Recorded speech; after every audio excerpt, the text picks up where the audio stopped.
Good evening and welcome to the Kent School District. Tonight we are going to be getting a chance to speak with our superintendent to be candidates. We have two of them here tonight, and I would like to introduce them to you. On my right, your left, is Dr. Calvin Watts, and on my right is Dr. David Moyer. And these are the two finalist candidates for the Kent School District. And what you have when you came in were candidate impression form. There's two of them, one for each candidate that we'd like you to fill out during the evening. And also when you came in, you also probably picked up a couple of 3x5 cards. And if you would please write down the questions that you may have and hand them to Mr. Stewart or myself. We'll be around picking them up. And incidentally, I probably should introduce myself. I'm Steve Rasmussen, and I work with the Ray & Associates. Also was a former retired superintendent in the state of Washington for 40 years. And I do this for something to do in the evenings. But also I'd like to introduce my colleague, Mr. Willie Stewart, in the back of the room. He is also assisting the Kent School District as we go through this process. So if you would please fill out those cards, and what you do is just raise your hand, raise your card up, and one of us will come around and pick it up. And we would really appreciate those good questions to ask these two candidates. The process we'll go through tonight is that I will ask the questions. So when we get those cards, Willie and I will sort those out so we can kind of alternate the different kind of topics that you want to talk about tonight. So with no further ado, and I know our community out there is watching, because we're streaming this live tonight so that the community members that aren't able to make it tonight can sit in the comfort of their own home and hear what the candidates have to say. So here we go. What we would like the candidates to do, and we'll go alphabetical this time. We'll have Dr. David Moyer share a little bit about himself, and then we'll switch over to Dr. Calvin Watts, and he will do the same thing.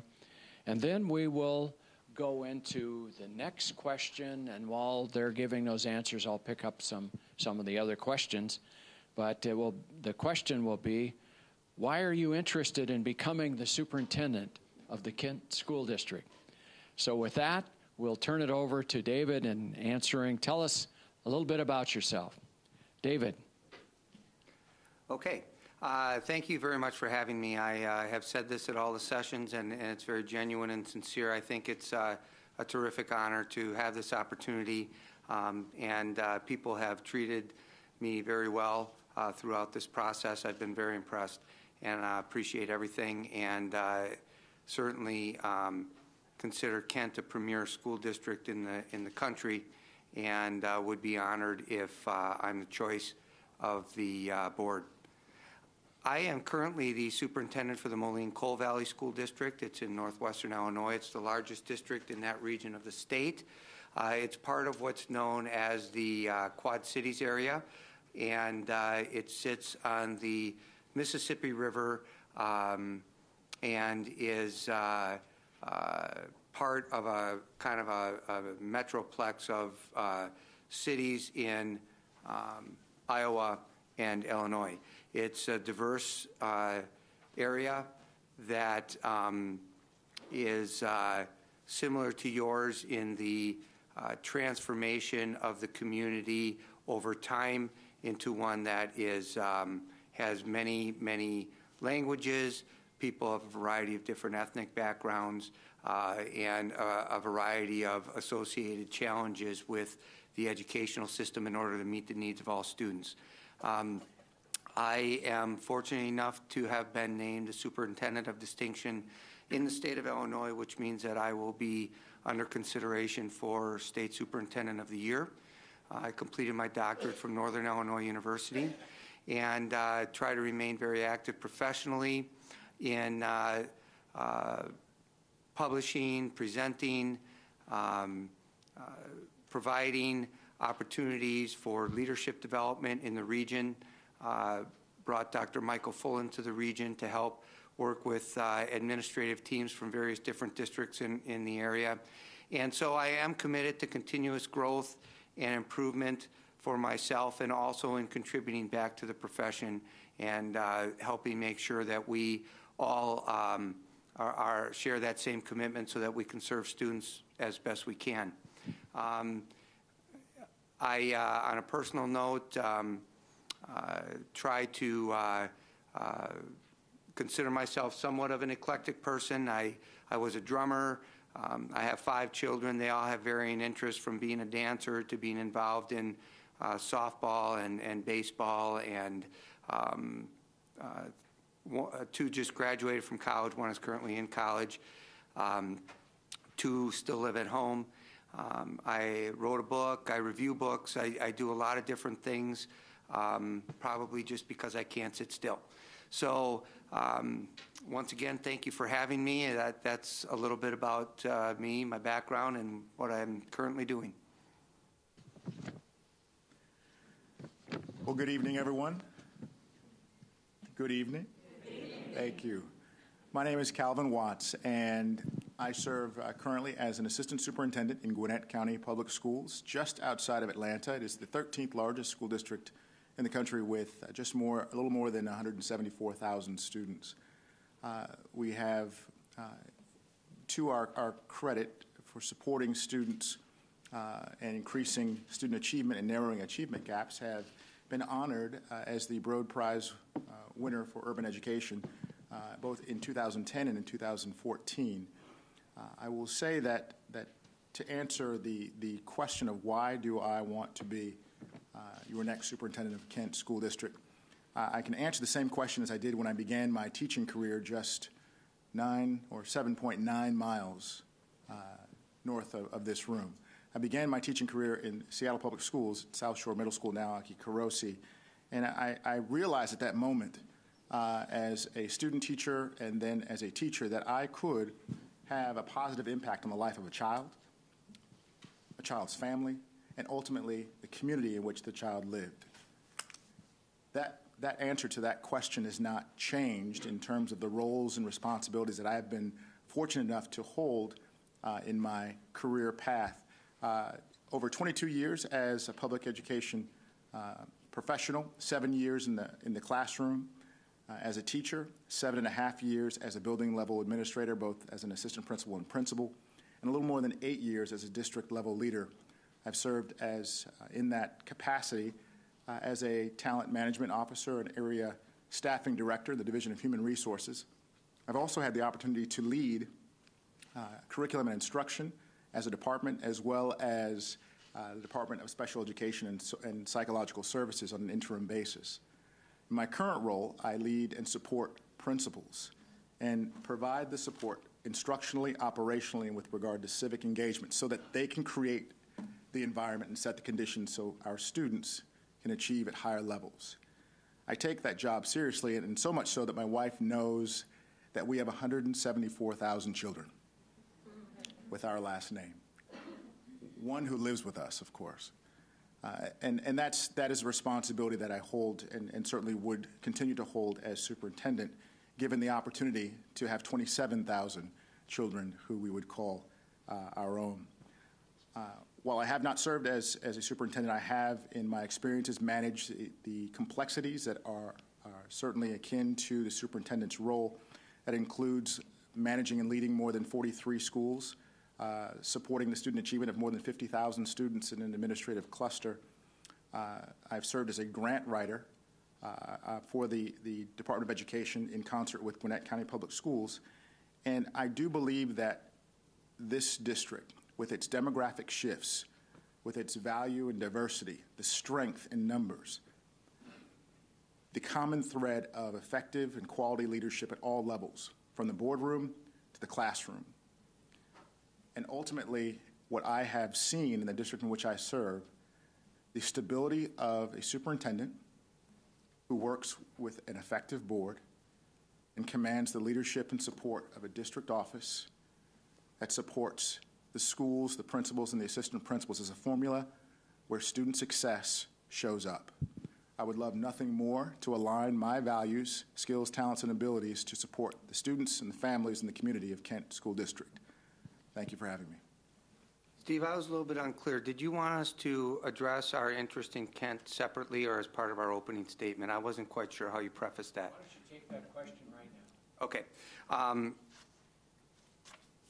I just wanted to share, I talked a little bit about my background, et cetera, and part of my background has included stops at various, in a wide variety of administrative capacities, from athletic director to assistant principal, assistant superintendent, and then finally superintendent. And in the process of doing that, have lived and worked and served in many different communities for many different school boards. And the reason that I am interested in serving in Kent is because I believe that the values that are espoused by this community and my values are a match in terms of the commitment to raising the bar and closing the achievement gap for all students, and preparing students for success, postgraduate success, for jobs that don't even currently exist.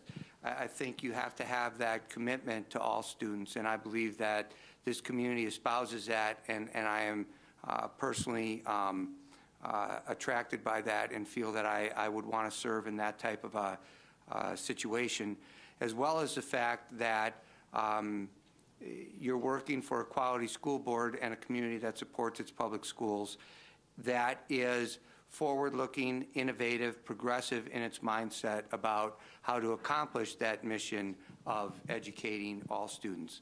And I think it's very exciting to potentially have the opportunity to work in a district that is forward-thinking with those values and that willingness to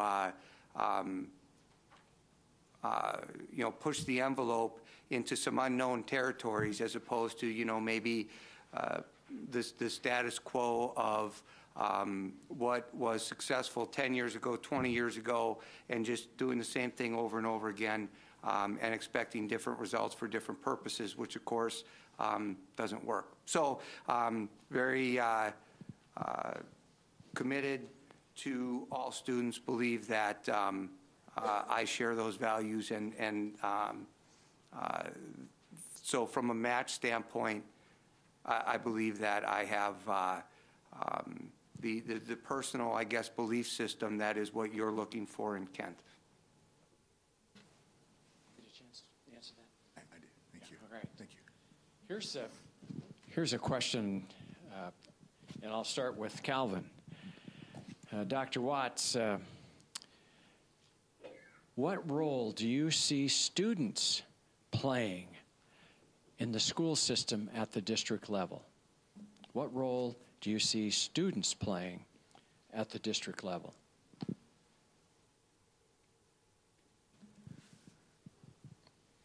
The role that I see, first and foremost, for students to play at the district is multifaceted. First, when I think about the role that students play, it is our primary customer. The role of primary customer means that there really should only be two types of employees who support that work: those who teach and those who support those who teach.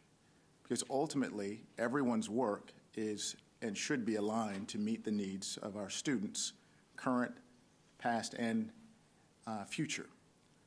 I also see the role of students as a leadership component.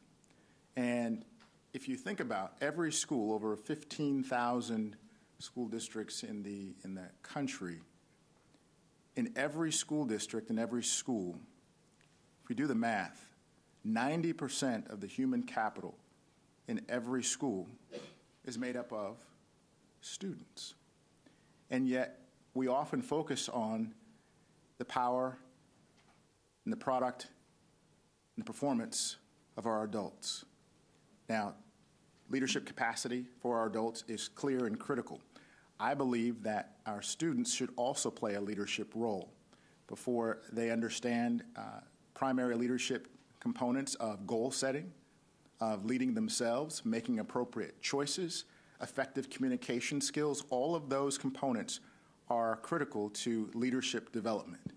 And if we view our students, first and foremost, as our primary customers, secondly, as leaders, they will begin to take on the responsibility of ensuring success not only for their educational experience, but for the educational experience of their peers. Because we do know, especially as a middle school teacher and serving as an elementary school principal and as a high school coach, I understand that our students are really all but taller elementary school children as they grow older and just find different ways to communicate. But ultimately, our goal is to make sure that they are successful, and in Kent School District, our mission is very clear. We exist to successfully prepare all students for their futures. Thank you. Dr. Moyer, what role do you see students playing at the district level? Well, I would agree that cultivating leadership at all levels of the organization is important, and I think that any community's greatest asset is its children. And so you have to develop your strategic plan.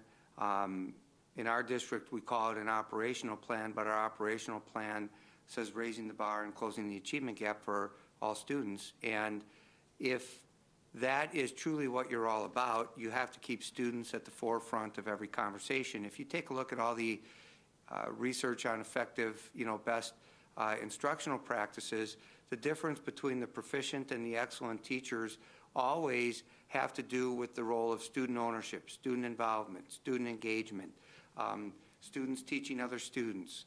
And so I think at the district level, you want to create an environment where you're not just stating those types of things, but that your actions support that you truly do believe that students are at the forefront of everything that you do. I believe that there are a lot of different ways to look at involving students in the operations of schools at the school level. I've never really heard a question about the district level before, though I have seen student representatives that are on at board meetings. I know in our district we do what we call a Board of Excellence Award, and we always try to recognize students. And what we do when we do that is we make sure that students of all different types of talents and accomplishments and grade levels are recognized, so that it's not just the athletes or it's not just one group of students, but we try to students that have competed at our state Lego competition that won an award are going to be recognized at a board meeting. So we try to make sure that all students know that their talents and that we value all of their uniqueness and all of their abilities. I think the number one thing that we can do at a district level is listen to them, whether it's through feedback from student surveys or purposeful interaction of district administrators being in school buildings on a regular basis, in classrooms, talking with students, ensuring that there's engagement and verifying that there are high quality relationships with students. Those are types of things that I try to do, that my administrative team tries to do, and the real work of the district manifests itself in the classroom. Everything else is to support that. And so for board members, I take board members around schools. They see what's going on in schools, and I think that that awareness of what the classroom environment is like will go a long way to helping us support, the actual learning process for students. Before I ask the next question, if you have a card with a question on it that filled out, just hold it up and one of us will come around and pick them up. Thank you. I see several people doing that. So, Dr. Moyer, I believe this is your question. Okay. What experience have you had with inclusive special education? Well, we just completely overhauled and revamped our delivery model for special education students. One of the first things I did as a superintendent in the district in terms of analyzing our programming was realizing that we had a lot of stratified courses and self-contained types of models for special education instruction. And we were involved in a co-op that we administered as a fiscal agent, and one of the first things we did was pull out of that arrangement, bring our students back into the district, and create an environment where students were with some significant and profound disabilities, obviously, still had to be placed in outside placements, but within the concept of having a range of services and providing the appropriate support, we tried to get all of our students, if possible, in regular education classrooms, because as obvious as it sounds, kids can't learn grade level standards if they're never taught at grade level. Okay, so we moved to co-teaching. We had extensive professional development around that model, though what we found with the co-teaching was that it really supported our instructional priorities. It was just another vehicle to talk about best assessment practices, guaranteed and viable curriculum, and all of the things that we were working on. You know, it kind of brought a lot of things together, but it gave kids that were oftentimes not taught at grade level the opportunity to master grade level standards. At the high school, I basically said if it has basic or, some other kind of name in front of it, get rid of it. It's out of the curriculum. So we do have some remnants of self-contained classes for certain populations of students who really need that, but for the most part, we've been very proactive about getting kids in regular classrooms to the extent possible with the appropriate support so that they can be successful. Very passionate about that. For those that can't, they're in their home building to the greatest extent possible, or at the very least in our district. And we've actually seen failures reduced. We've seen growth on MAP scores in the schools that were some of our early adapters with the co-teaching. The growth has been outstanding, better than it was before, and in many cases better than the average of their grade level peers for the special ed students who were in that environment. And we're very proud of that work. We have a ways to go to continue to expand it and improve upon it, but we're off and running.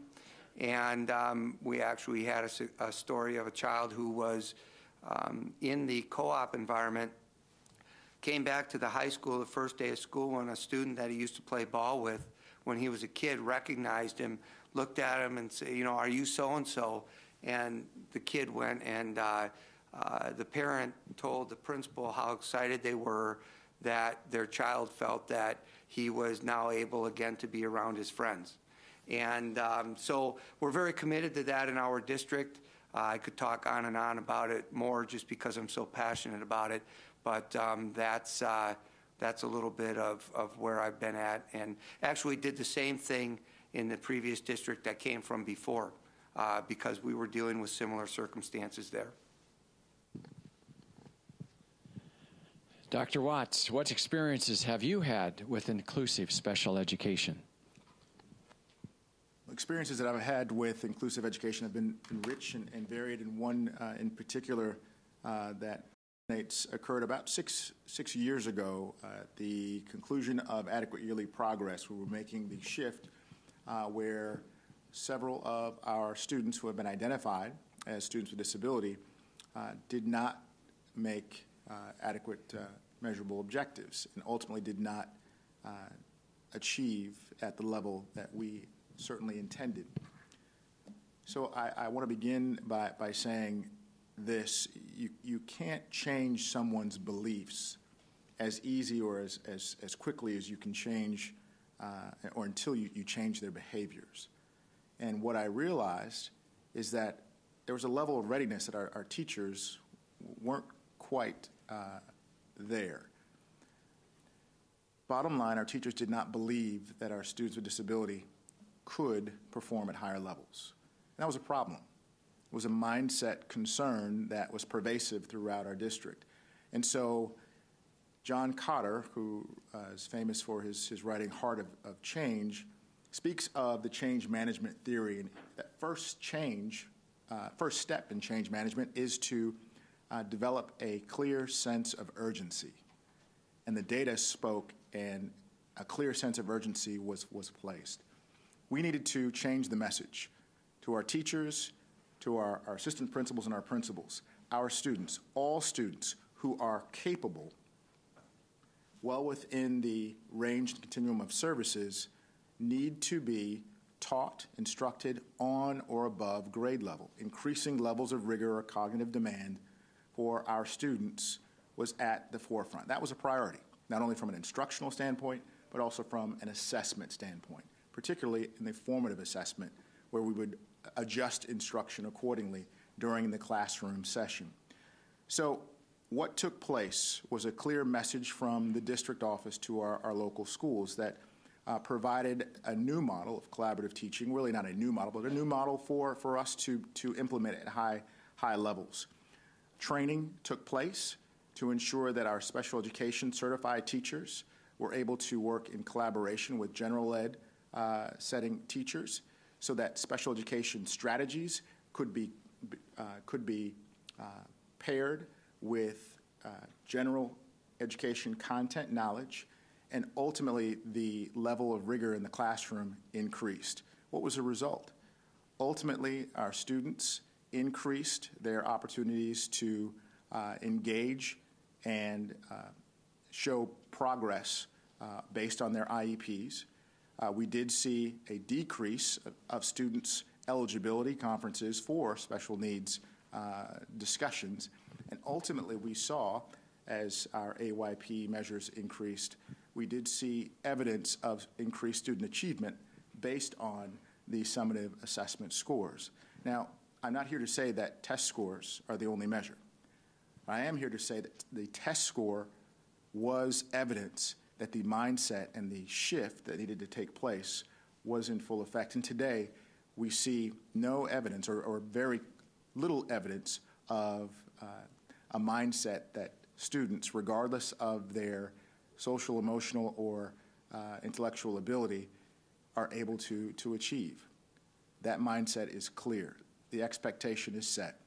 And that is one prime example of my work with students with disability. Thank you. Dr. Watts, what experiences do you have in forming relationships with labor unions?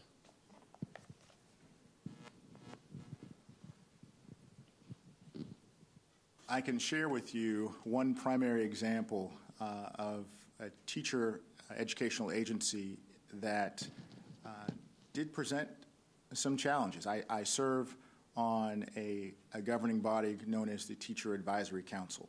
And essentially that governing body is made up of one very high-profile opinion leader from the teacher ranks of each one of our schools. Now, you may think, well, that's nice. It's a nice little group. Well, remember, in the school district in which I serve, there are 134 schools. And so the teachers do have a very impressive voice, and one that bears listening to, and for good reason.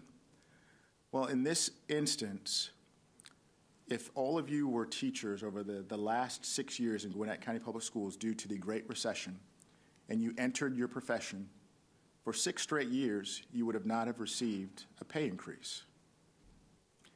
Now, that may mean very little if you are beginning your teaching career and a 22-year-old who's just purchased a car and has an apartment and, oh, by the way, wants to buy some some needs or wants. And then that teacher understands that I can just simply go to a neighboring school district 2 miles over and have a pay increase of anywhere between $2,000 and $5,000. Well, our original strategy from a human resource benefits package standpoint was to share with our teachers that, hey, if you wait until retirement age, you'll receive your benefits and your increased pay on the back end of the salary scale. Well, that worked for our veteran teachers. But as our veteran teachers began to retire and the shift in the number of teachers who were less veteran, that message did not ring as loudly as it once did. And so the message became very clear, not only in words but in action. We did see evidence that teachers were actually leaving for the first time. Gwinnett County Public Schools, with its great reputation, with its effective leadership and coherence at all levels, was losing teachers, and that presented a problem. And so the conversation and a relationship that was established with the teacher education agency really focused on one thing. One, how can we meet the needs of our students, and how can we do so by making sure we keep or retain effective teachers? We just came out of the recession, and for 15-16 have been able to allocate resources to support an increase, a slight increase, while we are out of 7 metropolitan school districts.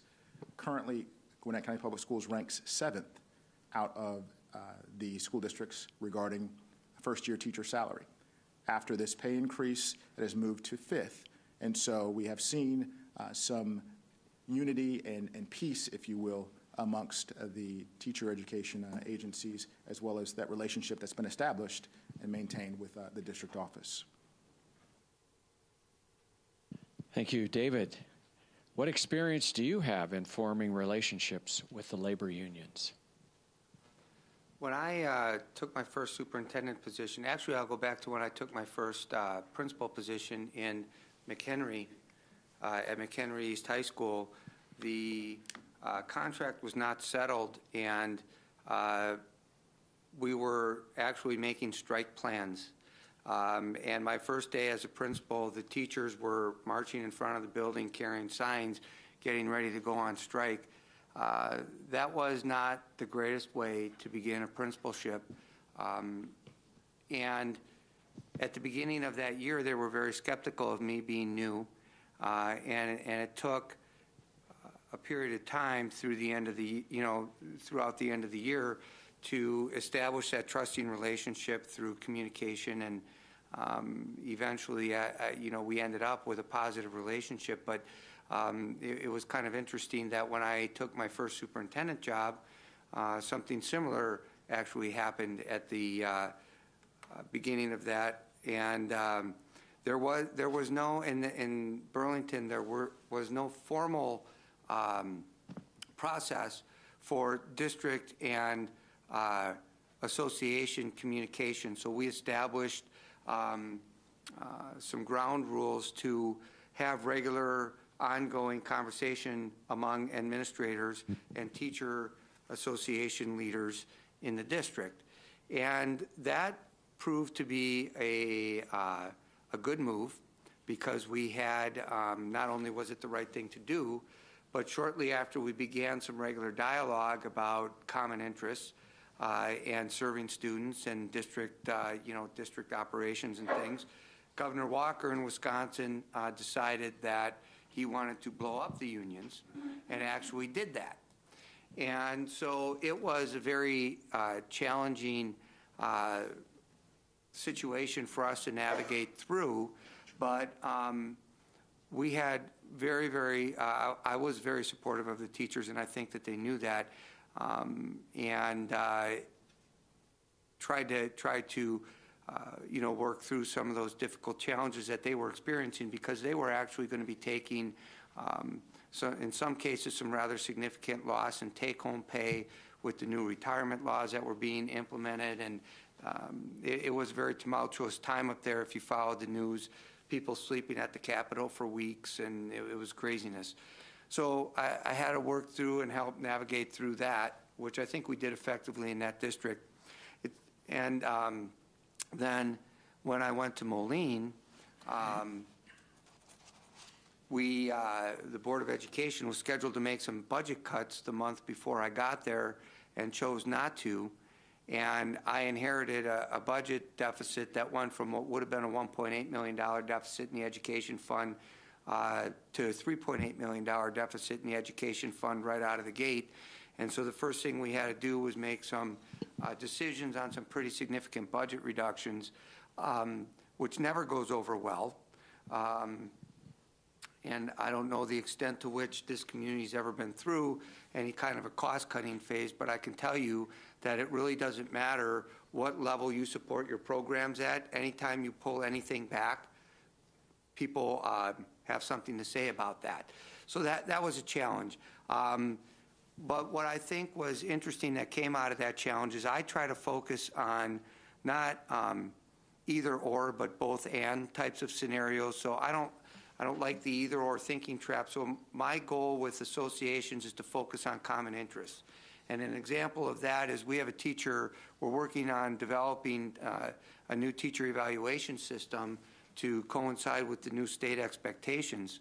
And in the midst of a lot of these challenges that we're trying to do to both improve achievement and having had to navigate through some of these difficult resource decisions, teachers were feeling very stressed and pressured about the new evaluation system on top of it. And we had a very collaborative process. I had equal representation of teachers and administrators, outstanding teacher leaders who really worked with the administration and the district to work with their peers to get them to understand what we were doing. And it was one of the best experiences I've had in my professional career. And I thought, boy, if we can work together this well on something as sensitive as a teacher evaluation, a new system, in the midst of some of the challenges that we were facing on top of it, you know, I gained a lot of respect for our teachers in that. So the bottom line is, you know, really, I've been involved in a lot of those types of situations, and the big thing I've just tried to do is be as honest as possible, even if people maybe don't always like the message.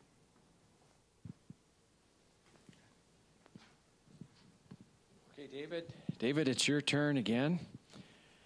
What experiences do you bring to deal with the diversity that exists in Kent, where approximately 138 languages are spoken? On scale, Moline is similar. Now, obviously, I will say that it's obvious that Kent has more languages and, you know, a lot of those types of things because it's a much larger district. But in terms of percentages and the trends and the challenges on the educational system, there's other than the size, a very tight analogy in what we're dealing with in Moline right now. We have 45 languages. We have 27 languages spoken in one of our elementary school buildings alone. We have African refugees that come to us through World Relief. We have a lot of first-generation immigrant Hispanic families. We have had to deal with increasing poverty, which has increased 26% over the last 5 or 6 years. We're now at 48%. Our ELL population has more than doubled over the last 5 to 6 years. So we have done a lot of creative things with ELL, for example, in terms of sheltered classrooms. We have been piloting dual language, and we're moving to implement full-scale dual language academy, which will be an open enrollment type of concept for students that live outside of that school's boundary areas. We're basing our programming on a lot of the research that we've accumulated about best practices in that area, and a lot of the research from North Carolina has been absolutely stunning in that students have participated in the 90 districts that offer dual language immersion in North Carolina. By the time they get to 6th grade, they score on average a full grade level ahead of their peers on standardized tests in both reading and math, regardless of poverty status or ethnicity or gender or any of those other types of demographic variables. So we feel that we are really doing a great service in our community by moving in that direction.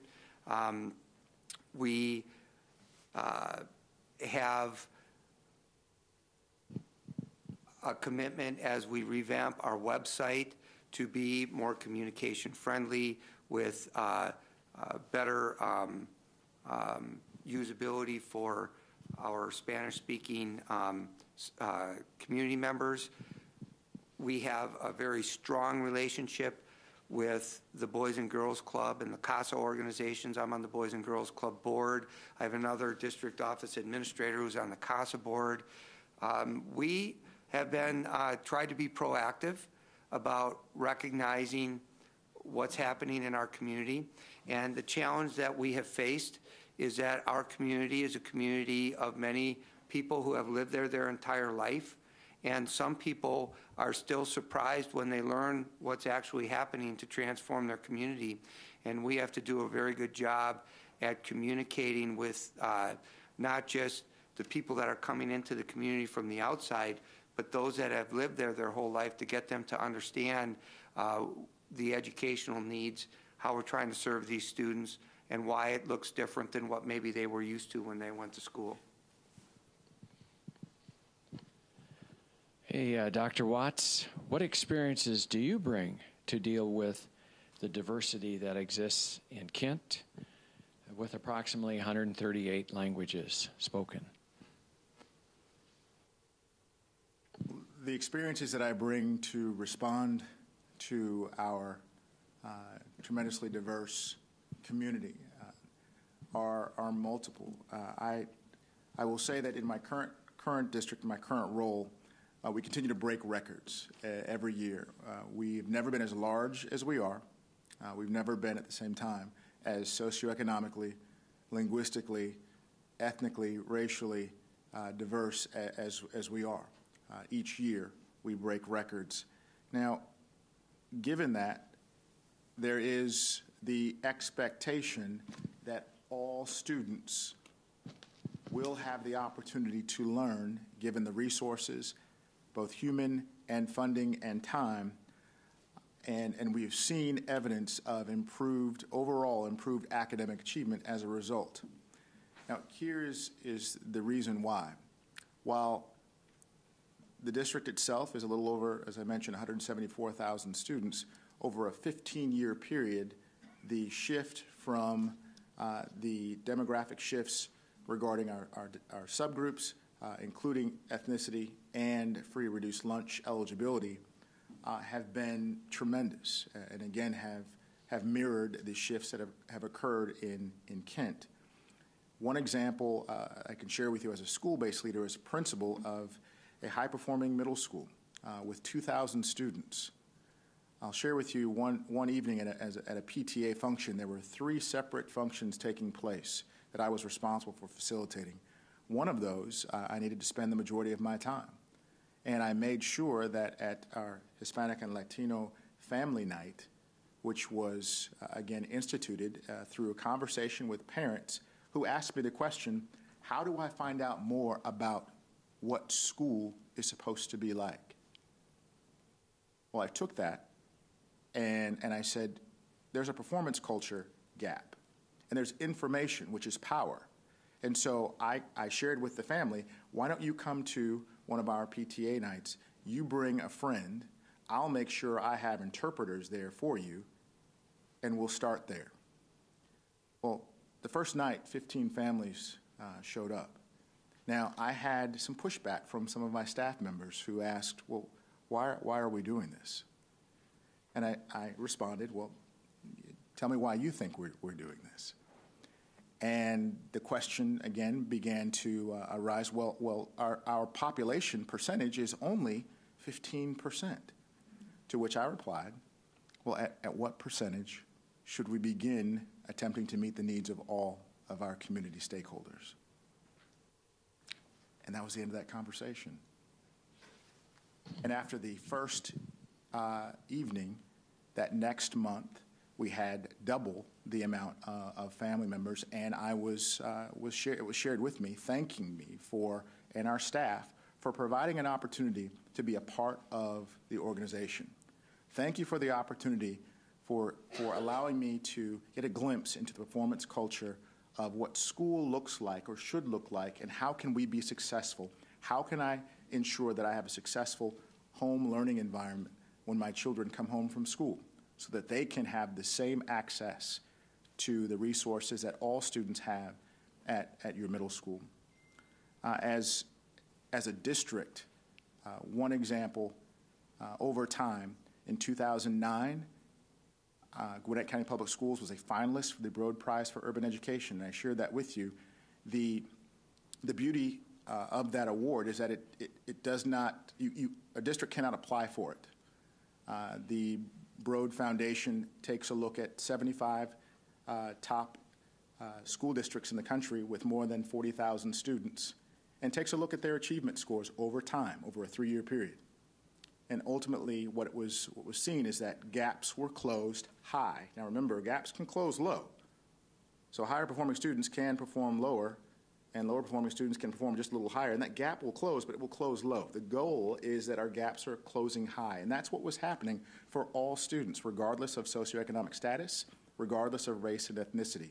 Over a 3-year period, it allowed our district to be considered not only as a finalist for 2009 Broad Prize, as the winner of 2010, and after winning, a school district cannot be eligible for winning until after 3 years of a waiting period. Well, the first year of eligibility, which shows the sustainability of our instructional framework and expectations, just recently were awarded the 2014 Broad Prize for Urban Education. Those are ways that we not only meet but exceed the needs of all learners and all families from a diverse population. Thank you, and you're first on this question. Dr. Watts, what would you do to increase staff diversity and retention in the Kent School District?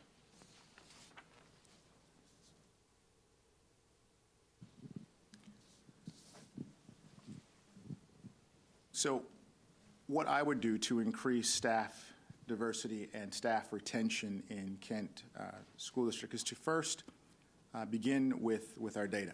I would want to know specifically, where do we stand?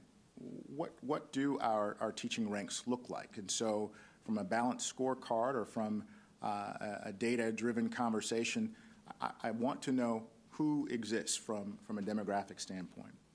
And from there, we can determine what our needs are. Now, what does that mean?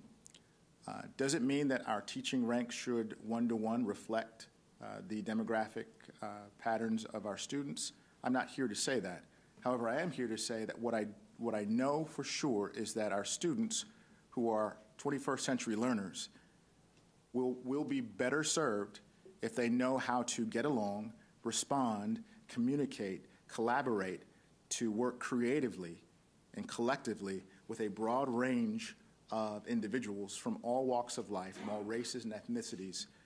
We will be better as a people if we're able to get along. So providing that opportunity for our teachers to provide diverse experiences is a must. Recruiting means that we would need to extend our outreach to universities, to teacher preparation programs. I graduated from an historically black college and university, Howard University in Washington, D.C. I actually have a bridge that I built with contacts and professors that I still remain in contact with to support what even our current Secretary of Education calls the Black Male Teacher Initiative. The goal is to ensure that there are a greater number of African American males who are teaching in this profession. And what research shows is that if I see someone who looks like me and is a positive role model, then I'll be more likely to follow in that same role.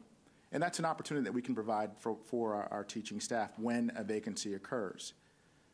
We certainly want Kent School District to remain and be an employer of choice, and I do believe that can happen when we make a deliberate, data-driven focused recruitment strategy that is put in place. I look forward to that opportunity. Thank you. Dr. Moyer, what would you do to increase staff diversity and retention in Kent School District? We just had a similar conversation at a regional superintendent's meeting back in my current area about attracting and retaining diverse, to create a diverse teaching staff and having representation of a variety of ethnic backgrounds and represented in your employment staff. And the challenge that we had in that area, or have had, is that, and I don't know that it would be as challenging here in Kent, is that our location, we would reach out, superintendents would reach out to try to recruit and do the types of things you would typically expect. And some of the people that were from larger urban areas felt that the same types of experiences that they were used to didn't necessarily exist in that community. Some of the people from different climates weren't really exactly interested in winter. And so it was, we were having, they were saying, okay, what do we do? What do we do? It wasn't that there wasn't a sensitivity to the issue. It was that they were having trouble truly finding people that were interested in wanting to locate there as a career choice. And so I think that the partnerships with the universities and the outreach and the establishing a communication and networks and targeting people, I think has a better chance to work in this community because of the desirability of wanting to live and work in Kent.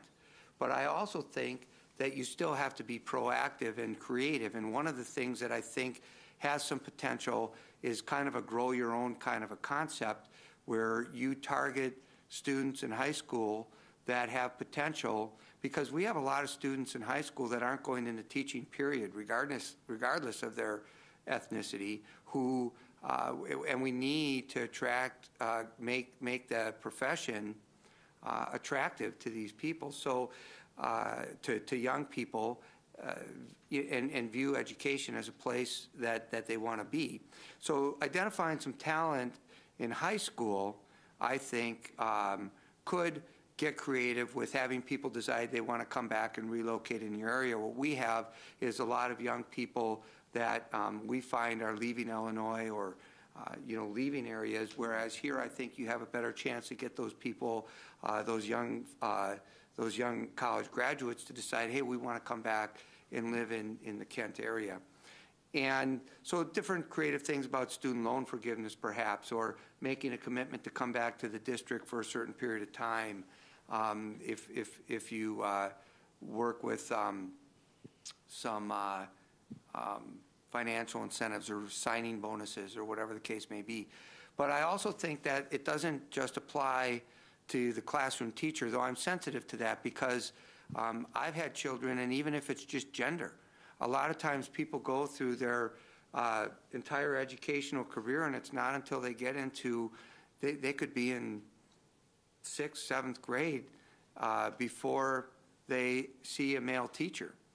So I think that I agree with the statement that was made about having the opportunity to build relationships with a variety of different kinds of people being beneficial for a world which is becoming increasingly diverse, and also for your own ability to connect with adults in the system.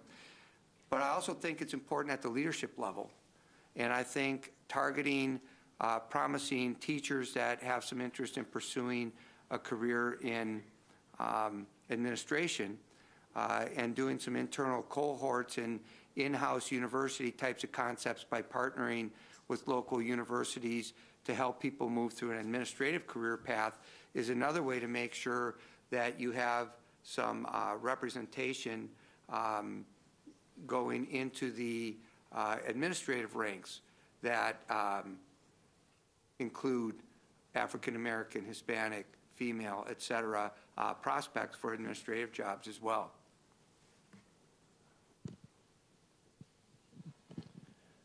Thank you. Dr. Moyer, this is your question. How important is it that parents and community members participate on school and district committees and provide input when major district decisions are made? Well, I think it's very important, and we have just gone through a series of principal interviews, and parents were represented on the principal interview committees. We just went through a process of building a new school, which also involved closing 2 smaller neighborhood schools. We had to, we got a lot of community input in the subcommittees that were involved in that process, with the design process of the school, the redistricting in the community. When we developed our operational plan, we had a lot of community conversation about the budget, because of course we were dealing with some significant budget issues at the time, but also had a series of input sessions with various represented groups across the community to provide us input and feedback. We've been doing the same thing with our work to try to pass a 1% local sales tax option in the county. That would be dedicated to facility enhancements and improvements. We have a lot of aging buildings in our district and in the county, and we have a lot of parent involvement guiding the input process as to not only helping with the messaging and doing a lot of the foundational legwork to encourage people to vote, but giving us an indication of what they want to see in their school facilities and what the priorities should be. So I think that the trick is that people's lives are so much busier than they were. All I have to do is mention travel ball. And if you have anybody that plays sports, you know that kids' childhood almost doesn't even exist anymore. There's no such thing as childhood. And that means that you don't get to have a life either. So to get parents involved is a challenge. And I don't think it's because of their lack of interest. I think it's because their lives are so busy. Technology can help with that. I think you see a lot of districts, and we're trying to do it, get creative with how they use their website, how they use their phone blasts, communicating with social media, and doing things in different ways to get parent involvement, kind of redesign what parent involvement looks like besides just showing up at parent-teacher conferences, once a year and that kind of thing. So it's extremely important, and I think becoming increasingly challenging. I think that one of the issues we have to admit to ourselves as a school district is that sometimes we say we want parent involvement, we complain if there's not parent involvement, but deep down maybe we really want to be left alone, because one of the last things we do is make it convenient for them to be involved. Because certainly, if the school day ends at 3:30, and parents, by the way, they have to work too, so I think that there has to be an ongoing dialogue with the community in all ways over time when it comes to community relationship with the school. I call it the great conversation, meaning that you don't just talk with people when you want something from them, but that you try to broker ongoing communication. And I think with parents, it's especially important, obviously, because as what I said earlier, the community's greatest asset is their children. And, when you talk about common interest, what's the one common interest we all have is our children.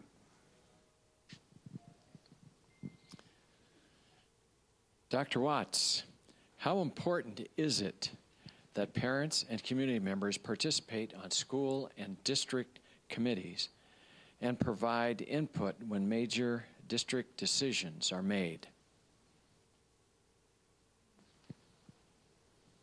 Well, the simple answer is it's critically important. And I want to expound upon that by by saying the purpose of ensuring that relationships are established between parents and school and school district and committees, it does three things. It first of all helps to build relationships, two-way meaningful relationships between parents and the communities of which they are a part. It serves to build bridges between those who may have either obvious or not so obvious differences that may allow for an ineffective communication without any trying or effort. And third, it does allow, and certainly in Kent, it allows those who are involved to build upon the rich traditions that exist, the success that continues to show up as a result of parent involvement. Now, the running joke, as we all know, for those who serve in public education, is that schools would be so much easier if there were no children, and sometimes we might even say if there were no parents. But the reality is, you and I both know that we can't exist. We would not have jobs if it weren't for our parents and our students. You must be a part of committees. You must be a part of schools and decision-making bodies. You're here for a reason. One of the most, if not the most, critical decision that our board of directors are about to make is based on your being here this evening, and certainly there are empty seats for those who perhaps had the desire but were not able to. I know that they'll have an opportunity to weigh in as well. Some solutions, input surveys, not just as an event, but as an ongoing process to collect information, to analyze, and then to respond accordingly to those individuals who have shared. So this is what I heard you tell me. Is this what you really meant? As opposed to just collecting the data and not really acting upon that. Parents and school and district committee members need to be a part of strategic planning sessions. Strategic planning serves several purposes. It tells us where we are and where we need to be. It also provides an opportunity for us to hold ourselves accountable for the work that should serve in our classrooms and outside of our classrooms to support student achievement and the instructional practices of our teaching staff and our leadership practices of our assistant principals and principals. And ultimately, when I think about outreach to parents, we want to meet them where they are. A solution is not to wait for them to come to us, whether it's using the surveys or using text messages or using applications on our phones. One example that I've seen that works very well is the mandatory volunteer status. And what I mean by that is, if a parent, and you'd be surprised, if a parent has a little bit of healthy competition placed in front of him or her, if as a parent, each one of you had a mandate, an expectation that 200 hours of volunteer time was your goal for the year, can you meet it? And then to send out information to say, where are we? And our principals would log those hours and provide you with dedicated opportunities to support learning in a voluntary manner. That is a strategy that has worked, has allowed for our parents not only to be a part of the local school, but to gain information. And guess what? When they have that information about what goes on in the school, they're more apt to be involved in committee discussions that impact the entire district. It's an ongoing process and one that does take time and effort, but I think it's the return on the investment is well worth the effort. Thank you. Thank you. We have reached the halfway point tonight, and first of all, I want to thank you for being here tonight and coming out and showing your interest in the Kent School District, and also for those of us that are streaming right now and are comfortable in their cozy home and their favorite beverage. But we are going to go on here and continue the evening. So, gentlemen, please take a drink of water at least. I know it's getting late at night, but it's important. And this next question is one that I know everybody wants to know. So here we go. Dr. Watts, when was the last time you were in a classroom teaching a lesson? What level schooling was that, and what was the lesson?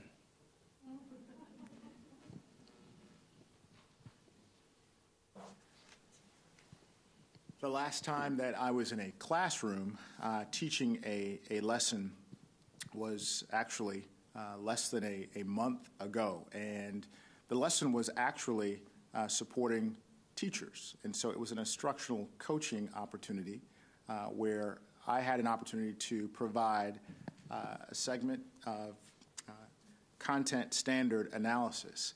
And so what I was able to show is that our teachers who were able to use a lesson plan, they had to use a protocol which identified the action verbs of a content standard. And when they identified what those verbs were, which were to ensure that students knew exactly what was expected of them, what they needed to know and to be able to do as a result of this content standard, they understood that there was a relationship between the content standard itself and the assessment practice that would follow. Here's what the teachers realized to support student instruction.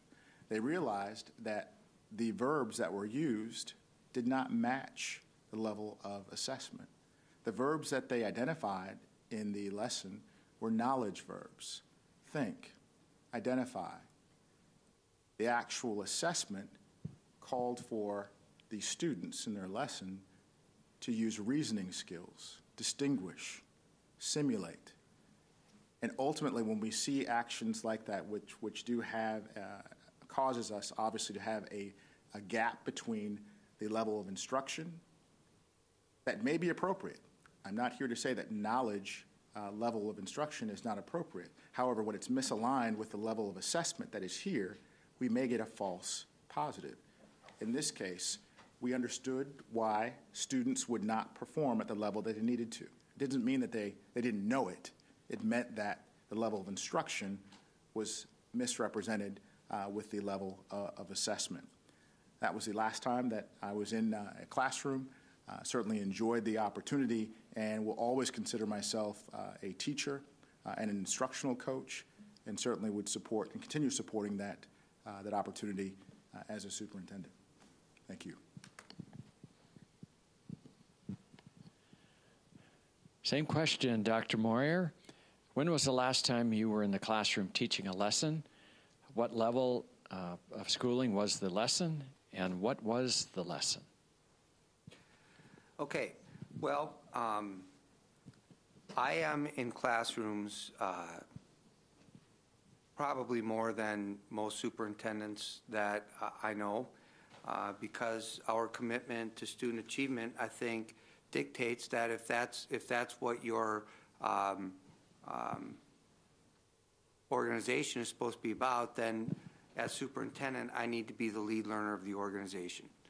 And so we are very present in classrooms on a regular basis. That does not mean that I can, even though I think that I can recognize high quality instruction, I don't try to delude myself and think that I have anywhere near the ability to do what our great teachers do every day. In fact, one of the main reasons that I'm so committed to building the capacity of teachers is because I recognize how hard their job is. That's why we focus so much on our mentoring and induction program in our district. And I learned that very early on in my teaching career by, being completely miserable and overwhelmed as a first-year teacher. And it's gotten incredibly more difficult since then. So I am in classrooms, but I will tell you that while my principals will typically sub for teachers so that they can do different things and collaborative work or other types of things, I have not actually taught a lesson. I have volunteered to do it, but I haven't taught a lesson in the schools. What I have done is we facilitate every one of our principal meetings is a professional development meeting. It's not a business meeting.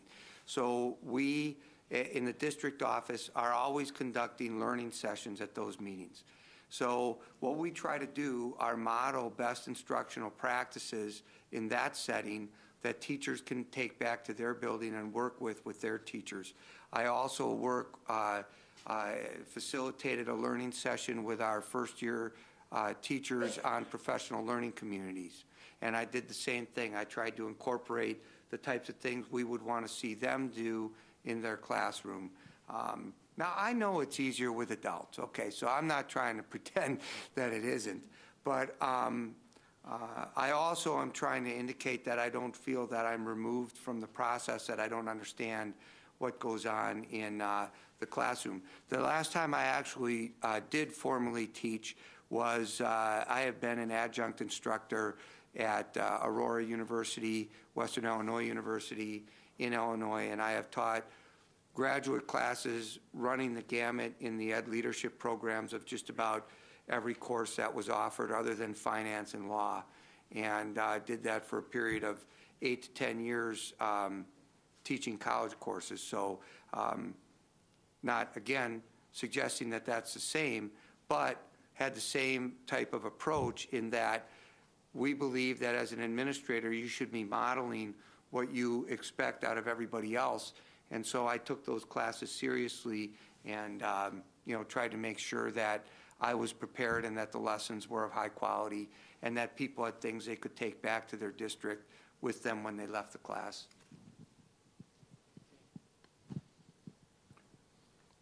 Thank you, Dr. Moyer. Next question. What are your thoughts on teacher evaluation as it relates to student success or lack of success? I think it's extremely important from this standpoint. We use the word supervision or the phrase supervision of instruction. We try not to call the process teacher evaluation, even though at some point people get a summative rating. We do that with intention because we want people not to view evaluation as a singular, isolated, one-shot type of event that happens periodically. We want the dialogue about effective instruction to be something that takes place on a regular basis over time, every day, all day. So I believe that our principals will do things like schedule regular visits with teachers on a rotating basis over a 2 to 3 week period of time, and then have a 10 to 15 minute conversation with the teacher about what they thought worked, what they liked, what they didn't like. So there's always that ongoing dialogue. I think when you have that kind of reflective practice, especially when you create a professional learning communities type of culture that we have in our district, where there's high levels of collaboration and teachers are then having those conversations among themselves about what excellent instruction looks like, I think that it does have an impact on student achievement, and it is a very important part of the process, as long as it's seen as a growth process and an ongoing part of your everyday work. We do things in our district where we have networks as part of our professional learning community structure around town to increase the amount of collaboration among teachers and principals. And we'll have teams of 5 or 6 principals walk into each other's buildings on a regular basis and have dialogue about what they see going on in the classrooms. And that's a very healthy process because a lot of times you can be more objective when you don't have those human attachments to the people that you have to work with every day. So really, everything that we try to do is around building the capacity of our teachers to teach and our leadership team, and to build and extend and create as much leadership in the organization as possible. So we're very committed to capacity building, and we think that teacher evaluation is important, but we intentionally don't use that word We don't want it to be seen just in the terms of a summative evaluation. We want it to be seen as ongoing long-term professional growth and reflective practice to improve and serve students better and better. And so I think that with all of the national movement toward teacher effectiveness and the whole mantra about improving teachers, I think that teachers are being sent the message that they're bad, they don't know what they're doing, there's not high-quality teachers.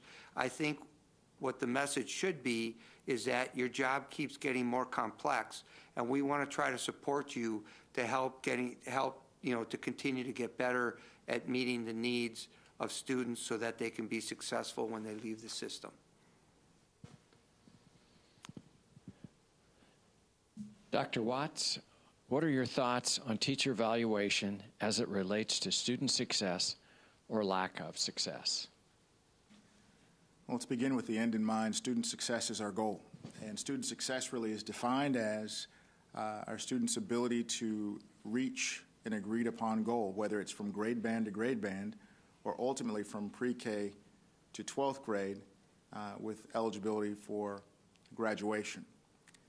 That is ultimate success. So non-success would certainly be anything less than that. In our district, and as has been said, language is important. And so teacher evaluation and the language that is used is adjusted for the purpose of setting expectations. So in place of evaluation, in the district in which I serve, the word effectiveness is the term of choice. So the focus is that this is not about a gotcha to try and find out what you as a teacher are doing wrong. It is more aligned with the term, for lack of a better phrase, a getcha. In other words, when I do see that you are exhibiting high yield, high impact instructional strategies, I'm going to praise you and also want to share with you, here's another instructional move that you can make based on deliberate and intentional feedback. In other words, here's what I can get you in order to be an even better or more effective teacher. Not about, here's a gotcha that you weren't doing what you needed to do. And so areas that are focused on, areas of instructional planning, areas of establishing a school climate that's conducive to learning, areas that are focused on the important work of a teacher with regard to organizational management. Those are standards that a typical observation opportunity would yield. And so the teacher effectiveness opportunity provides teachers and administrators really an opportunity to have many more conversations. Teachers understand now that a principal or assistant principal is not coming into my classroom just to see me do something wrong. They're truly coming in, one, yes, out of compliance. Two, the message is if I can see your instruction 40 more times throughout a year than I would on a normal basis, when I have a conversation with you about effectiveness, there is no way that a teacher can say, hey, how can you tell me that I'm not being an effective teacher? You haven't even been in my classroom. Now, prior to that, that could have been a very real statement. Prior to this effectiveness measure, there may have been times where administrators may not have taken the time to view a teacher's performance. And that's certainly not a part of our practice. Given that, I do think that what teacher effectiveness or teacher evaluation does more than anything else, it creates what we refer to as inter-rater reliability. And that's the starting point. So what you see in the classroom in terms of what good instruction and what effective instruction should look like, learning targets that are clear and measurable, students can answer exactly what they're expected to know and be able to do. That is one way that teacher inter-rater reliability it can stand forth. The transition and the transformation is moving from inter-rater reliability to inter-rater quality. And so we're not just looking at what is going on in the classroom that's effective and that's operating at high levels, but are we seeing an impact on student achievement as a result? And those are but a few ways that student success certainly can be impacted by a teacher effectiveness measure. Thank you, And I believe, Dr. Watts, this is your question.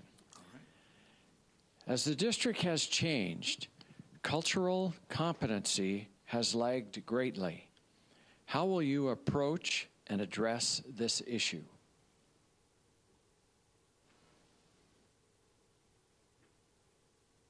Let me begin by saying, as the district has changed, and I appreciate that word. And as an English major, I want to tell you why I appreciate that word.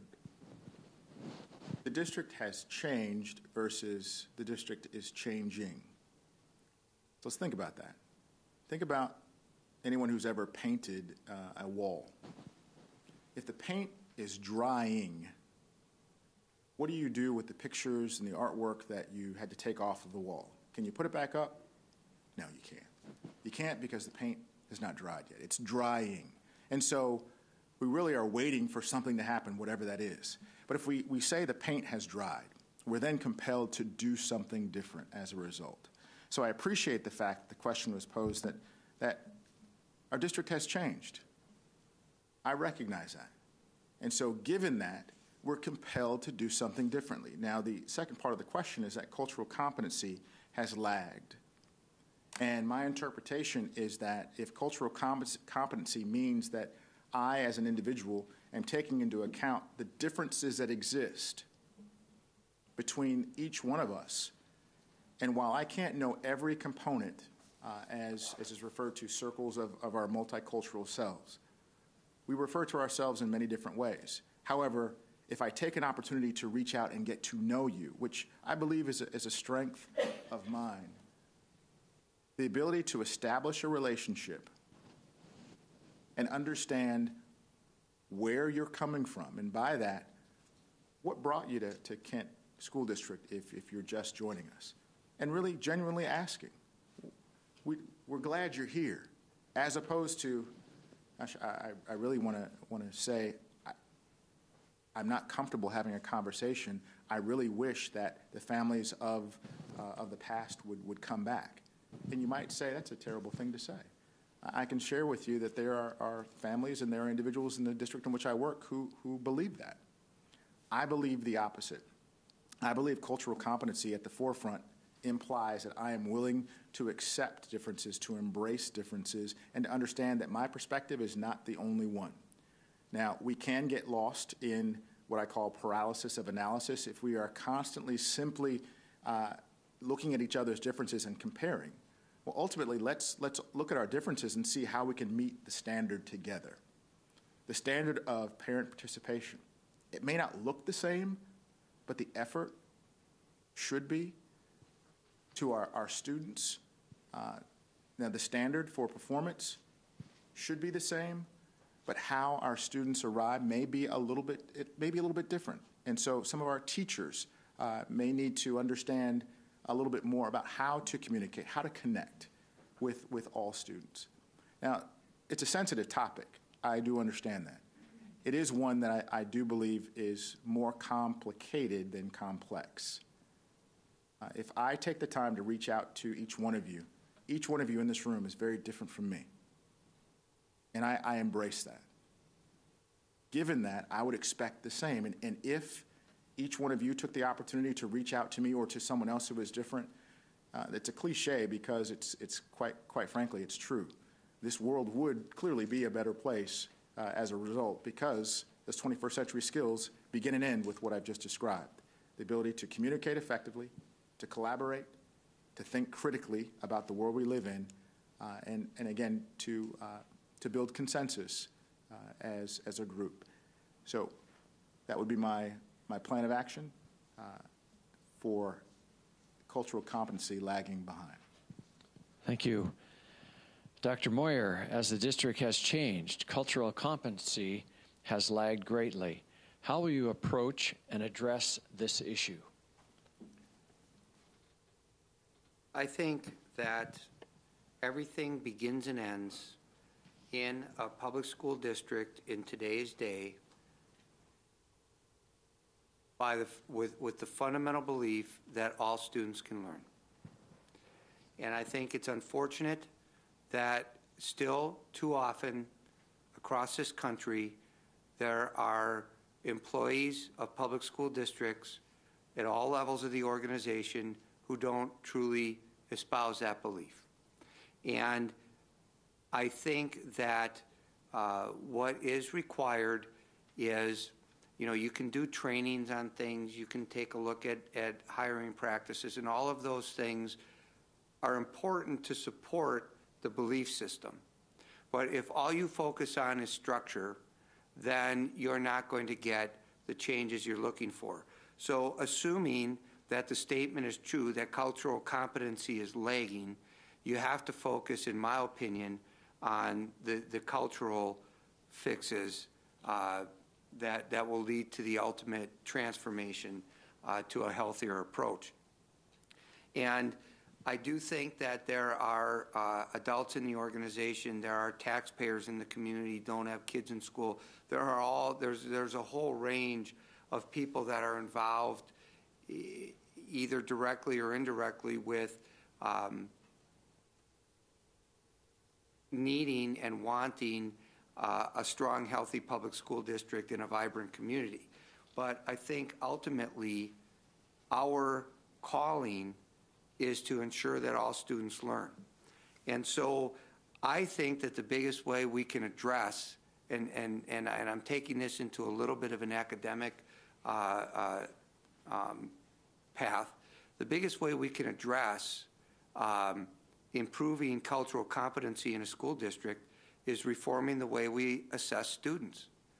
Because probably the most discriminatory practice, and I don't mean that in a specific way, I mean that in a general term of the word, the most discriminatory practices we can have toward ethnic groups, people who live in poverty, is when we don't assess students properly and don't know how to assess students properly, because that affects their success. And when they experience failure and have a sense of learned helplessness and quit trying, they stop learning. And they make the decision before the teacher gets to make the decision, because they're constantly assessing themselves against their peers and everybody else around them, and they know how they're doing. And if we have practices in the classroom that make it more difficult for certain groups of students to succeed, just based on things that were previously accepted practices, like the way we grade, like our homework policies, all of those types, like our policies on missing work, any of those kinds of things that potentially disadvantage groups that have the most challenges to overcome, that have nothing to do with their ability to learn, will impact the graduation rates. It will impact the kids that have the ability to get into the colleges, the amount of engagement that they have by the time they get to the upper grade levels and have already decided that school's not for them. And so really, I think the things that we can control the most is how we build positive relationships with students, how we engage them, and how we assess them. That's what we have the most control over. And I think over time, you do that well in a school district, and you will mitigate a lot of the issues that come from language barriers, from cultural barriers, from issues with students that maybe come from generations of families that didn't go to college, for example, and maybe never saw that as an option for them, et cetera. It starts with our daily classroom practices, and I truly believe that we still have across this country too many instances of what I call malassessment, teachers that do not assess students properly.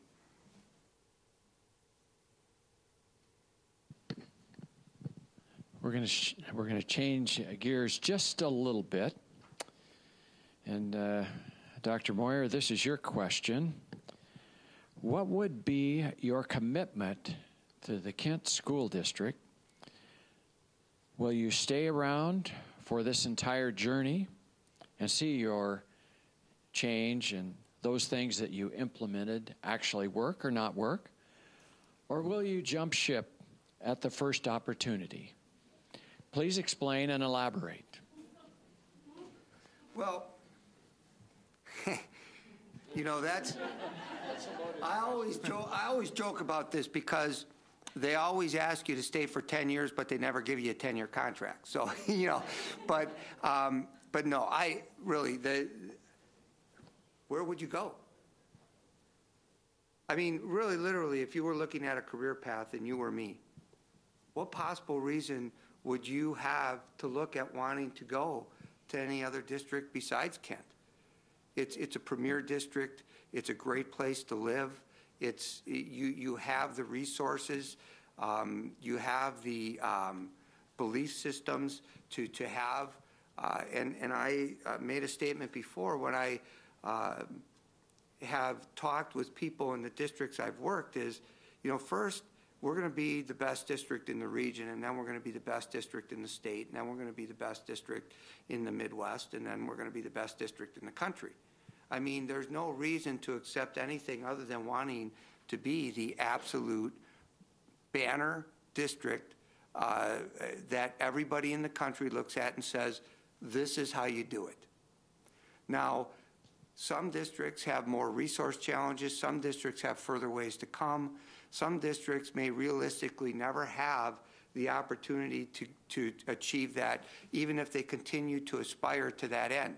This district could do that. And so, to me, from purely a professional standpoint, I can't imagine why you would think that there's you know, grass is greener kind of a thought process if I were fortunate to be the next superintendent here. And from a personal standpoint, it's hard to imagine, you know, a better place to live than, I mean, I lived in suburban Chicago, and that has pros and cons, and I lived in my hometown of Sheboygan, Wisconsin, and that has pros and cons. So every community has pros and cons. But those places, you know, had thing called winter. And, you know, I mean, so really, when you just start to weigh the whole thing, I don't, this is a destination job. This is the landing spot that most people who have professional aspirations would do anything to have a chance to get this job. So for me to be sitting here with you, as I said earlier, is truly an honor. That is the type of job Kent is. Being a former superintendent, David, I think you just jinxed us. We're going to have a snow day in April. Dr. Watts, what would be your commitment to the Kent School District? Will you stay around for the entire journey and see your changes through, see if they work or not, or will you jump ship at the first opportunity? Please explain and elaborate. Essentially, the question is, will you stay around or jump ship? And to see one's work, or the work of the district and a team, I think is the ultimate goal of a leader. A leader cannot lead unless he or she has followers. And so realizing that as superintendent, I cannot do it by myself, and also realizing that the data speaks that the average superintendent tenure for an urban school district is just slightly over 3 years, the question is valid. Here's my response. It does take 3 to 5 years in order to gain traction of any change that is made. When you think about change, you're thinking about assessing the readiness of the agents who are going to be involved in that change. There may be adjustments along the way. There will be metrics to assess how effective the change is going to be, and ultimately, the goal is to see the return on the investment of time and talent and strategy. I can share with you that as has been said, Kent School District was one of, if not the best superintendent roles and responsibilities that that are currently vacant in this country. And I'm not just saying that because I have a history in this region. I know Kent School District. I have friends and family who have either lived or have known others who have worked in Kent School District. And so for me, it's a symbolic representation of what Thomas Wolfe said, and it flies in the face of the fact that he said, you can never go home. And so as my wife and our son have the opportunity to gain residency, and for me to regain residency in the state of Washington, our son, who's a rising 7th grade student, to finish his middle school career and begin his high school career. Well, if you do the math, that's at least 6 years that we are here, and let's move forward with opportunities beyond that, because I don't want to date and time stamp the work, but know that my commitment to the work extends far beyond just a date and time stamp. My goal is to receive an offer to be superintendent, just as I know my colleague here is as well. And if I should receive that, I would accept it. And the family has accepted that as well. And the goal is that commitment would be to stay in Kent School District for a very long time. For a very long time.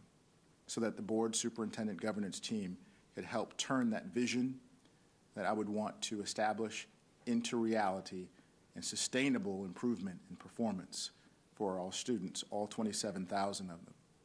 Thank you. Dr. Watts, what do you think are the best ways that the Kent School District, with its diverse demographics, can we close the achievement gap under your leadership?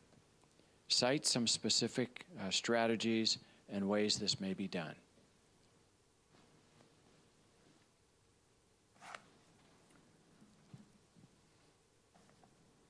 So the best ways to close the achievement gap with our changing demographics, and ultimately the question is, can we do it?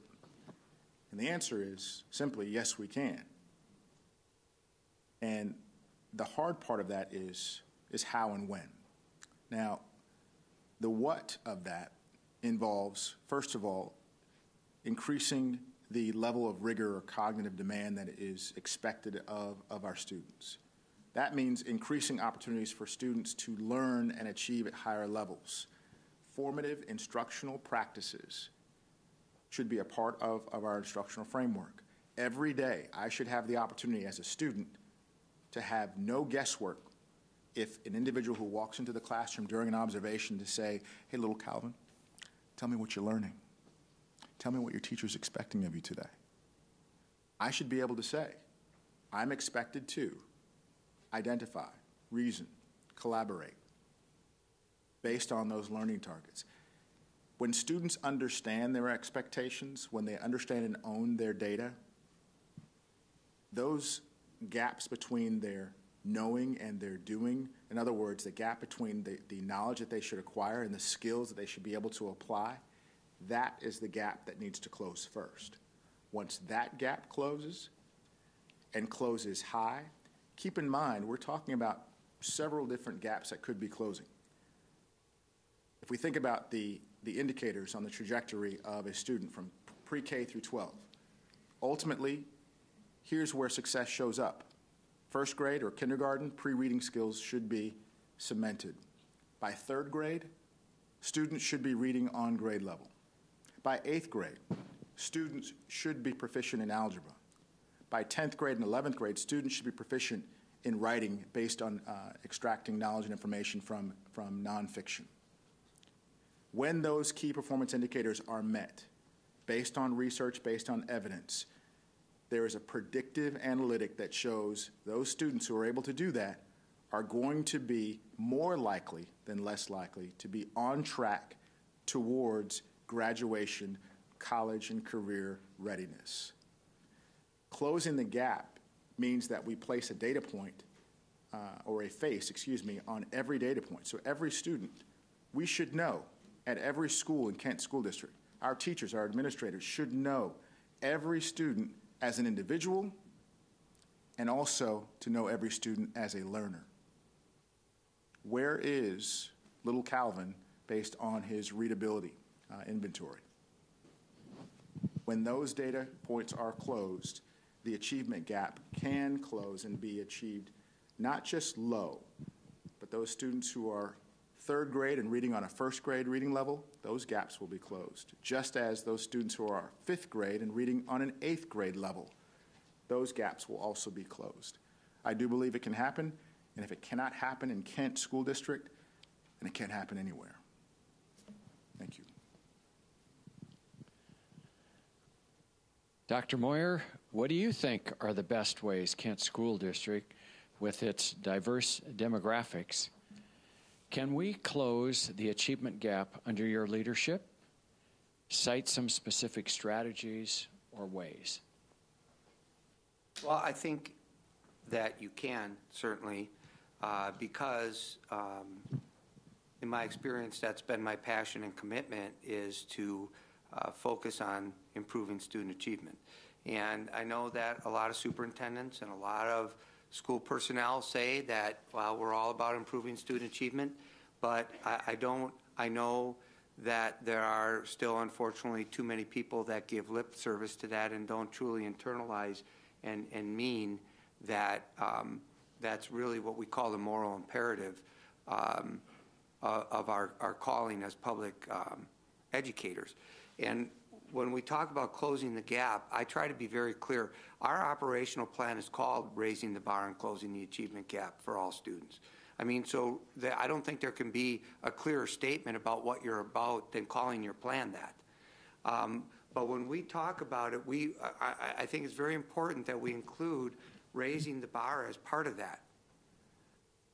So it's not just bringing the bottom up, and I think that that's, you know, a similar example that Calvin was trying to make, but pushing everybody up. And in terms of pushing everybody up, though, again, if you were to take a look and just have a typical bell curve and draw a line down what was once the 50th percentile, what we're really talking about is moving everybody one standard deviation to the right and having, if you're still going to have a bell curve, having a mountain curve instead, so that you have less of a discrepancy between the highest and lowest achieving students and more students achieving at higher levels. That's what we're really talking about in the way we conceptualize it anyway. And the way we try to approach it is to look at effect size research. And I'm not going to, certainly get too complex on this, but basically what meta-analysis research does is it's a research of the research, so that it studies thousands of studies and it brings into focus the most predictive, leveraging, high-yield strategies, as opposed to just looking at single research studies in isolation. So if you ever heard of the names Bob Marzano or John Hattie, they do meta-analysis effect size research. That's what we base our achievement practices on, because we think that leverages our efforts. We can't do everything, so we pick, we focus on the ones that have the highest yield. And what we did with our plan is we constructed that in a way to make sure that it was meaningful to teachers at the classroom level. Because if we have a plan that they can't translate into practice, it's irrelevant. So it's very important, I think, to keep the focus narrow enough and understandable enough that the teachers can implement it. And what we have, the way we've then constructed that, is embedded in there the concept that we operate within the professional learning communities model. And that's how we try to help the teachers make sense of the work we're asking them to do. And the professional learning communities model basically takes a look at 4 questions, and these are kind of paraphrased, but what do you want students to know and be able to do? How are you going to know if they've mastered it? What are you going to do if they don't? and how are you going to extend and enrich learning for those that do. Everything else that you do as an organization can be anchored to those 4 concepts and help teachers see the interrelationship of their work. So what we do to actually strategize for how to do this, we take a look at a guaranteed and viable curriculum. That's what do we want students to know and be able to do, consistent across buildings, across grade levels, with articulated standards that you expect students to master. How are you going to know if they've mastered it? That's balanced assessment, that's formative assessment, that's your common district assessments. Creating, embedded within the professional learning communities model, high levels of teacher collaboration to discuss instructional strategies, to develop curriculum, to analyze student assessment data. I really, this is one of those things that we could have a post meeting in the parking lot, then we could have another post meeting at an establishment, and at 2 in the morning, I'd still be talking about the same stuff, because it's truly, literally what I live for.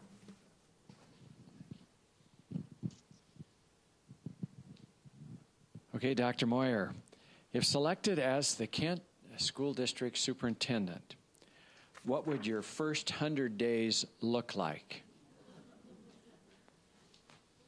Well, I think my ears would hurt, because really I think that there's a lot of listening that has to happen in a new situation. It's a tricky balance of being able to identify some concrete, specific, actionable steps that you need to take, that you want to accomplish before the end of the year, so at the end of the first year you can say, you know, basically that you have some tangible successes to celebrate. So moving to action, which is part of the change leadership theory that I espouse, is important. But in this particular case, I think it's very clear that you have talented people, you have people that have accomplished a great deal, you have people that have expertise in certain areas, and really, I think I would kind of be going on tour and maybe even get a T-shirt printed, you know, with all the names and dates on the back. But you're talking about internal people within the organization, your administrative team, your teacher leaders, your union representatives, establishing relationships individually with each school board member, leaders of parent groups, booster clubs. I mean, they internally, you know, that's a monumental undertaking in and of itself, but then you're talking externally, you're talking legislators, you're talking elected city officials, you're talking about Rotary Club presidents, you're talking about the community organization chief executives, and any, you know, faith-based organizations. I mean, it goes on and on. The concept of relationships first is really important in any kind of change process, and so you have to be very sensitive to that. And probably the best way to do it is to listen effectively and to make a commitment to the listening, but then also somewhere relatively early on, the themes have to emerge. What are going to be the 2 or 3 priorities that we really need to get done this year? And then you can't sit around and process and pat each other on the back and tell each other, you know, what a great job you're all doing, when you're actually not doing anything. I mean, you have to identify those things and get something in place. Once those things are kind of identified, then you have to develop the communication process with the leadership teams within the district to start developing the action plan, and the involvement of the teachers and the other people, literacy coaches, whomever else is involved in making it happen, building principals, obviously, and develop those action plans and actually articulate a plan. And, you know, the final thing, which I can't believe it's saying that it's the final thing, because number one, I never stop talking, and number two, it's what I believe is really the most important. Whatever those goals are, you have to build in the capacity building piece to support your people to do that work. That's got to be a part of that plan. Dr. Watts, if selected as Kent School District Superintendent, what would your first 100 days look like? Well, I appreciate that. Normally, as a superintendent, one is given 90 days. I know the president certainly has 100 days, so I appreciate getting that extra 10. Let me say that the process, which we understand, is an opportunity for me to accelerate the learning, my learning of the organization that is Kent School District. And secondly, it's to accelerate my learning of the people who make up Kent School District. And so in the first 30 days of this 90-day or 100-day plan, the focus is to build relationships. Ultimately, it's to learn the culture, it's to learn the systems, to learn the structures that are in place. It's to ultimately identify those areas that are considered next steps, and it's ultimately then to formulate what those next steps would be.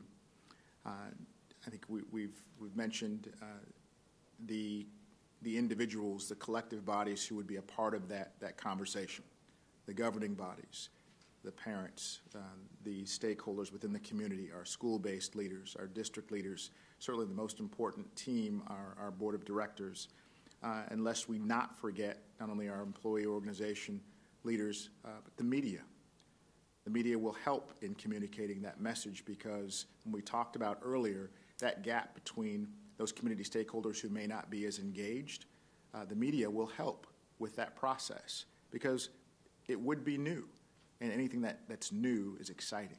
So we want to sustain that excitement, that level of change. The next 33 days, if you will, is to really to continue that day 1 through 30, to find an opportunity to review those findings with the governing board, our board of directors, to make sure that they are clear about the direction in which these emerging themes are allowing us to possibly go. And ultimately, there's a series of questions that I would ask each group. And with those questions and the answers that I collected, I would provide timely feedback to allow those who provided feedback to understand, this is what I heard you say. Here's one question. One would be, what are the most positive aspects of the district in your opinion, or your school, or your division, or your department? Secondly, what are the biggest challenges in the Kent School District that we're facing or that we'll face in the near future? Another question could be, why is the district facing these challenges? What are the most promising unexploited opportunities for growth? What have we not thought about or not discussed as an organization? And if we did understand what those unexploited opportunities, what would need to happen in order for those opportunities to be acted upon?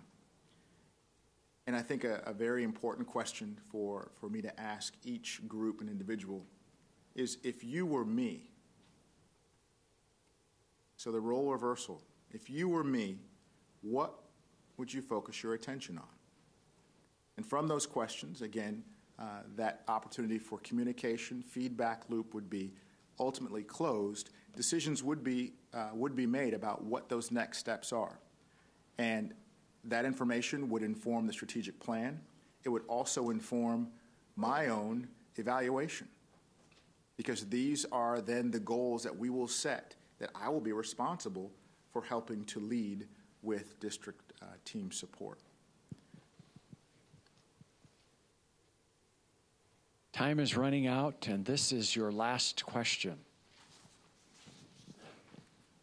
And as I give the question, I just want to thank all of you for being out here tonight, and for all of you that are home watching this on the video stream. Thank you for taking your time to listen to these gentlemen speak about the importance of public education and public education in the Kent School District. Question, Calvin, Common Core state standards have come under fire lately. Just so you know, the state of Washington is giving the Smarter Balance beginning this month What is your position on the Common Core state standards?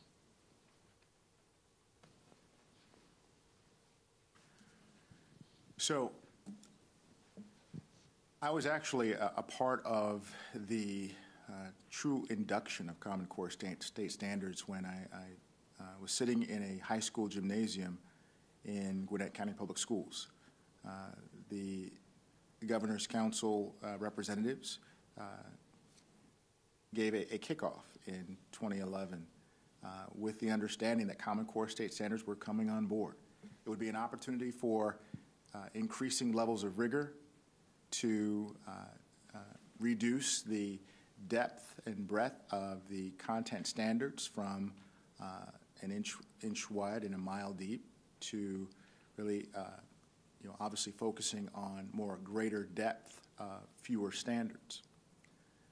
Now, the intent, as we should know, is that if I were to move from Georgia to Washington or Washington to Georgia, that the standards that were set for me to learn and achieve would be the same, and I would not be behind or ahead given my current grade level. Ultimately, it would also support what I've referred to as the 21st century skills in terms of critical thinking, problem solving, analyzing, and not just facts and figures, computation, and knowledge regurgitation. In short, I am a supporter of Common Core state standards. What I am not a supporter of is when the alignment of Common Core state standards along with our assessments becomes essentially a political firestorm as opposed to a process that supports teaching and learning. And we've heard it happen in the news and the media. I do believe that, and I see it in our own household, our son has increased his ability to think critically. He is able to use what was typically fiction text as an enjoyable way of gaining knowledge and information and learning creative writing structures to now using that as a bridge to reading nonfiction text and understanding how to gain and gather and extract information from text, which is what we have to do as learners beyond the school setting. The challenge, of course, is our assessment practices, and again, that we'll see, as we have seen in the past, that the pilots have begun to show results, and any time that we see a new implementation of a curriculum or an assessment practice, there's going to be a dip. We anticipate that. At the same time, that's when we don't fret about that. We simply establish that as a baseline and use that as really the launch pad to determine what are the next steps for our students and their performance on our Smarter Balanced assessment. So I look forward to the opportunities as long as Common Core state standards is our standard of measure and standard of learning. And again, I do support in its current form and look forward to supporting our students, most importantly our teachers, as they continue to refine their instructional practices to meet those needs. Thank you. Dr. Moyer, Common Core state standards have come under fire lately. In the state of Washington, in the month of March, we began the Smarter Balance testing. What is your position on Common Core state standards? I think that you will find in my statements that Calvin and I agree much more than we disagree on this issue, and I'll just kind of elaborate on my take on it a little bit. When the Common Core state standards were developed, they were developed with a strong push by the National Governors Association, which at that time was primarily Republican governors, and now it is a situation where they're called Obama Core. Okay, so it's what I would echo with my counterpart here is that I think it's criminal when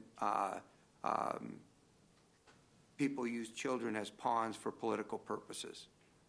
That disgusts me. And I find that it's a very, the issue is about, are these standards better than the old standards? Are these standards better for the instructional process? Are these standards lead to the types of development that allow students to apply knowledge, to learn with greater depth, to be better prepared for success? And so when I look at my 8th grade daughter reading excerpts of Hamlet and Twelfth Night in her English class, I mean, that is amazing to me that 8th graders are doing that. Now, are they reading all of Hamlet? Are they, you know, no, but that was actually part of a unit that they did in 8th grade. And that is just, these standards, in my opinion, from an Illinois perspective, are much better than the standards they were replacing, because they are a vehicle to promote better assessment and instructional practices, higher levels of rigor, and the ability to enhance what we call the 21st century skills that Calvin alluded to, that include application of knowledge and go beyond the recitation of factual basic information. What I don't like about the standards is how the testing process, at least in the Park state that I'm in, we're a Park state, not a Smarter Balance state, which is just a different testing system developed by a different company, is so cumbersome and so time-consuming and so taxing on our instructional and technology people that it's actually interfering with instruction and interfering with learning, not enhancing our ability to measure student learning, but actually compromising it because it's so tedious and time-consuming. We have a situation where we have districts, and our district isn't one of them, they don't have the technology to support this, doing the online testing. So we have in our state right now a situation where some districts are doing online testing and some districts are doing paper and pencil testing, and yet you're comparing those results across the state for accountability purposes when you don't have valid and reliable testing circumstances, and you're trying to make comparability assumptions and inferences based off of those results. That doesn't make any sense. So I don't have any issue with the standards themselves or the type of level of rigor or instruction that they promote. My issue is that it's become a political issue, and my issue is that they have to figure out a better way to implement a testing system and make that more reasonable for schools to implement. I want to thank you, gentlemen, for giving of your time, and I want to thank our community parents and community members for coming out, supporting these candidates, providing questions and listening and being a gracious audience. Good night and thank you.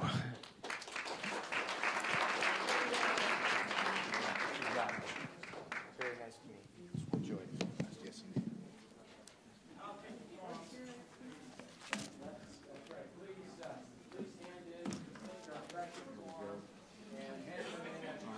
All right, well, good luck to you. You as well.